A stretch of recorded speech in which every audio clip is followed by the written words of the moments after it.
26 ang naitalang nasawi dahil sa masamang panahon dulot ng habagat. Batay ito sa pinakahuling datos ng Philippine National Police. Sa ilang probinsya, may mga baang hindi pa rin humuhupa. Sa Baguio City, umakyat na sa 10 ang nasawi sa landslide.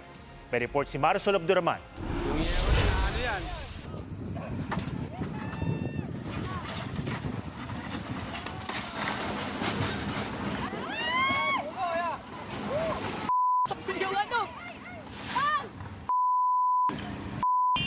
Mabutit nakalikas na ang may-ari ng bahay na ito na gumuho kasabay ng lupa sa tabi ng Angat River sa Barangay Paltao, Pulilan, Bulacan.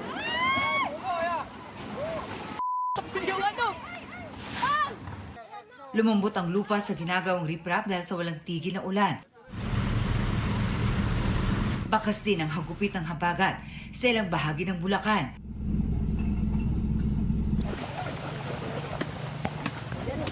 Sa Arayat, Pampanga, tulong-tulong ang ilang taga-barangay Lapas, Turo para mapigilang masira ang dike at hindi mabaha ang kanilang mga pananim.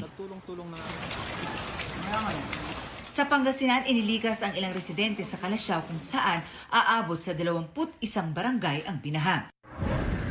Sa Dagupan City, abot hanggang dibdib pa ang baha sa ilang lugar ayon sa mga residente. Sa Burgos, Ilocos Sur, isang tulay ang bumigay. Umapaw din ang tubig sa Armenia Dam sa Tarlac City. Pati ang Amburayan River sa Kapangan, Benguet.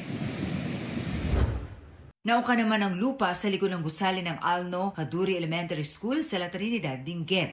Ayon sa DepEd Benguet, ililipat muna sa mga lumang school building ang mga estudyanteng gumagamit ng apektadong gusali at patututukan ng LGU ang pagkukumpuni sa school building. Sa Baguio City, balot ng pagluluksa ang burol sa kapilyang ito.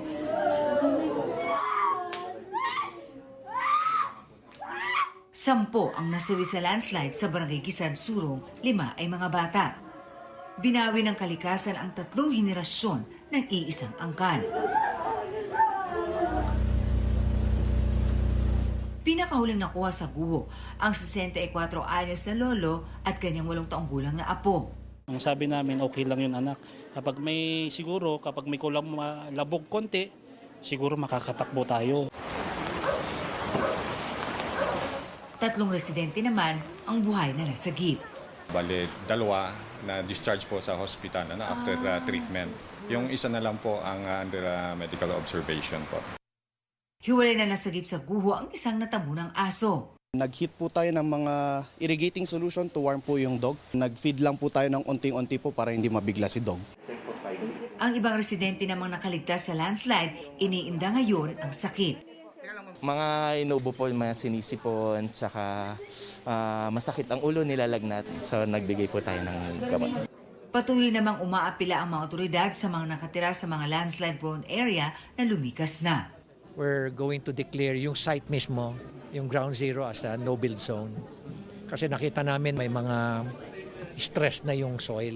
Bibigyan ng rental fund support yung mga na-displaced na families. Marisol Abduraman, GMA News.